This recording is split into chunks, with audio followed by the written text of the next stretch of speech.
7월 25일 화요일입니다. 예레미야서 9장 7절로 16절입니다. 그러므로 만군의 여호와께서 이와 같이 말씀하시되 보라, 내가 내 딸 백성을 어떻게 처치할꼬. 그들을 녹이고 연단하리라. 그들의 혀는 죽이는 화살이라. 거짓을 말하며 입으로는 그 이웃에게 평화를 말하나 마음으로는 해를 꾸미는도다.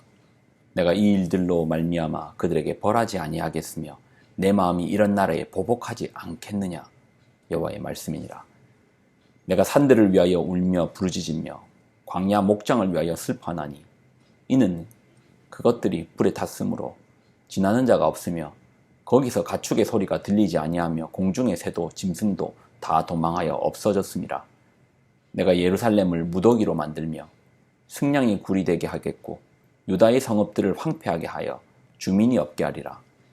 지혜가 있어서 이 일을 깨달을 만한 자가 누구며 여호와의 입의 말씀을 받아서 선포할 자가 누구인고. 이 땅이 어찌하여 멸망하여 광야같이 불타서 지나가는 자가 없게 되었느냐. 여호와께서 말씀하시되 이는 그들이 내가 그들의 앞에 세운 나의 율법을 버리고 내 목소리를 순종하지 아니하며 그대로 행하지 아니하고 그 마음의 완악함을 따라 그 조상들이 자기들에게 가르친 바알들을 따랐습니다.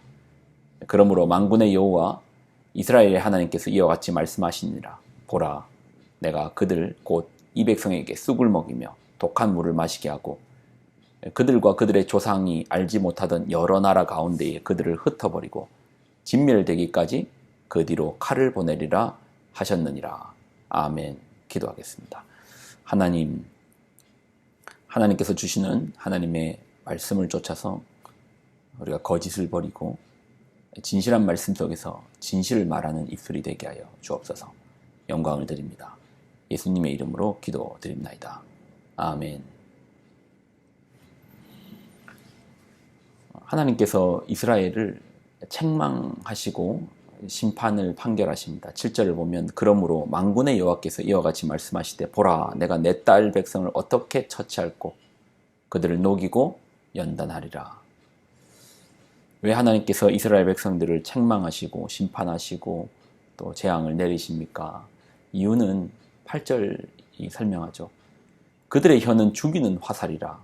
거짓을 말하며 입으로는 그 이웃에게 평화를 말하나 마음으로는 해를 꾸미는도다. 말로 표현되는 것과 마음의 소리가 다르다는 거죠.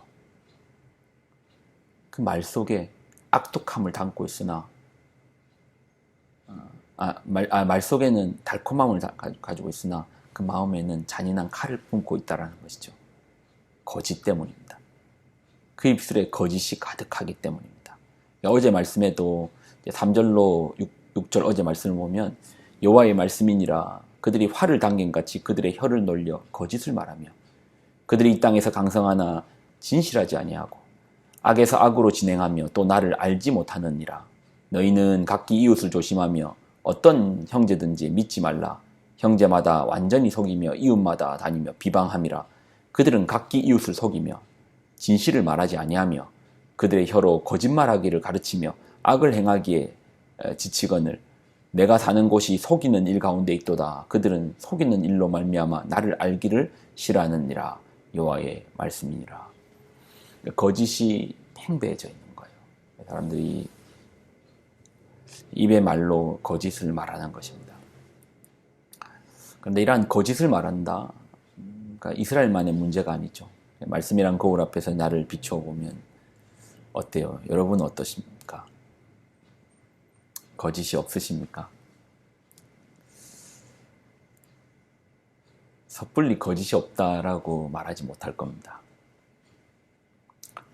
그럼 우리에게 이제 반문해봐야죠. 질문해봐야죠. 왜 나는 거짓을 말하는가? 거짓을 말한다는 것은 두 가지 차원이겠죠. 하나의 차원은 숨기는 것이고 또 하나의 차원은 속이는 것이고, 숨기거나 속이거나. 왜 속이려고 하는가? 왜 숨기려고 하는가? 결국 이제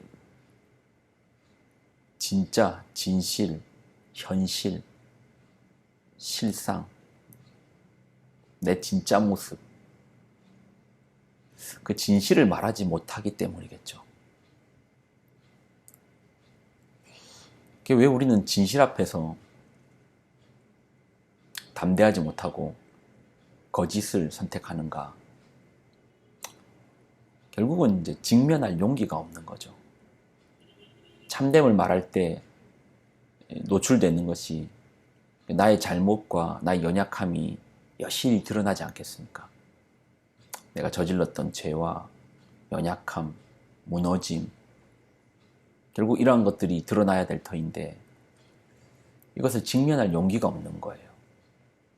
그러니 숨기거나 때로는 속이기죠. 그래서 이제 잠시의 어떤 피하는 방식을, 그 비난을 피하는 방식을 속임과 숨김으로 선택하죠. 거짓을 선택합니다. 근데 거짓을 쌓여가면 결국 가장 큰 피해자는 나 아닌가요? 속이고 속이다 보면 어느 때인가 이제 내가 없어져요. 요즘 이제 SNS를 통해서 이제 막 드러나는 게 있잖아요. 이 인스타나 페이스북이나 카카오 스토리인가요? 예. 저는 이제 페이스북 계정만 가지고 있는데 저마다 좀 약간 용도가 다르다 하더라고요. 예. 인스타는 나 맛있는 거 먹었다. 그리고 또 이제 카카오 스토리는 우리 애들 요즘 어떻게 크고 있다. 페이스북은 나 어디 다니고 있다. 이런 것들을 드러낸다고 하던데 내가 얼마나 사랑받는 존재이고 내가 얼마나 가치 있는 존재이고 내가 어떤 대접을 받고 있고 뭘 먹고 다니고 나는 어떤 존재인가를 결국 이제 이걸 통해서 이제 드러내는데 문제는 그게 나쁘진 않죠. 문제는 우리는 이제 좋은 면만 보이려고 애쓰죠. 나쁜 면을 보이려고 하겠습니까? 가족들과 아름다운 곳에서 식사하고 행복한 장면은 사진으로 찍어가지고 사람들에게 보이지만 지난밤에 죽도록 싸운 그 상처의 흔적은 숨기려고 급급하잖아요. 이제 그러다 보니 이제 가면을 써야 되지 않겠습니까? 가면을 또 너무 자주 쓰다 보면은 이게 내 모습인지 저게 내 모습인지 내가 원래 이런 상황에서 웃었던지 울었던지 모르는 거예요. 그러니 거짓의 제일 큰 피해자는 내가 지금 속이고 있는 이 당사자가 아니고 결국은 나중에 쌓이면 나를 잃어버리게 되니 가장 큰 피해자는 나가 되죠. 또 연기해야 되잖아요. 그때 맞춰서 연기하고 살아야 되고 있는 그대로 살지 못하니까 뭐인 척 살아야 되고 가면을 쓴 채 살아야 되고 그 얼마나 답답하겠어요.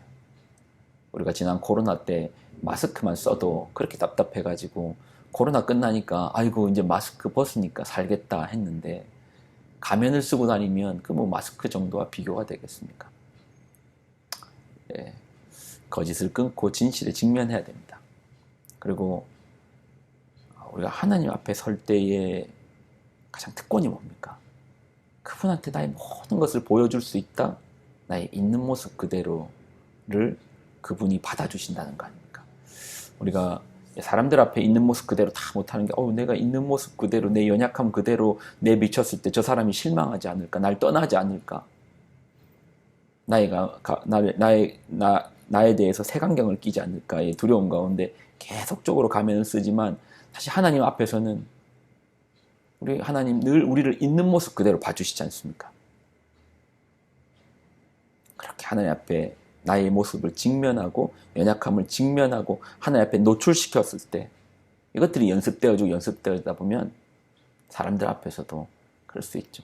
어떤 사람들 중에서는 그럴 수 있습니다. 나의 참모습을 보고 아이고 실망해가지고 떠나갈 수도 있고 오해할 수도 있죠. 근데 그게 왜요? 그게 난데 그게 내 모습인데 그게 왜요? 그 사람 앞에서 끊임없이 연기해야 되는 게 사실 더 싫지 않나요? 나의 진짜 내 모습을 인정해주고 받아주고 품어주고 사랑해주는 사람하고 같이 하는 게 그게 진짜 행복 아니겠습니까? 오늘 하나님 우리에게 주시는 책망은 거짓을 버리라는 겁니다. 너무 습관적으로 우리 안에 숨기려는 마음들, 또 속이려는 마음들이 있습니다. 직면해 봅시다. 내 있는 모습 한번 직면해 봅시다. 하나님 앞에 먼저 다 틀어놓고 사람들 앞에서도 나 이런 사람이다. 기도해달라. 우리 말할 수 있잖아요. 나 이런 사람이다. 기도해달라. 내 힘으로는 안 되지만 하나님께서 도와주실 것이다. 기도해달라. 나의 변화를 위하여서 같이 도와달라. 이럴 때 은혜가 있고 역사가 있지 않겠습니까? 진실을 직면하는 용기가 우리 가운데 있기를 소망합니다. 기도하겠습니다. 하나님, 우리는 참 연약합니다. 그것이 나인데, 그것이 내가 한 것인데 그것을 마주할 용기가 없습니다. 숨기려 합니다. 속이려고 합니다. 이러한 우리의 마음에 용기를 주옵소서. 직면의 용기를 주시고 있는 모습 그대로를 품어주시는 아버지, 하나님 앞에 연습들이 되어서 세상 앞에서도 사람들 앞에서도 나의 참모습으로 살게 하여 주옵소서. 영광을 드립니다. 예수님의 이름으로 기도드립나이다. 아멘.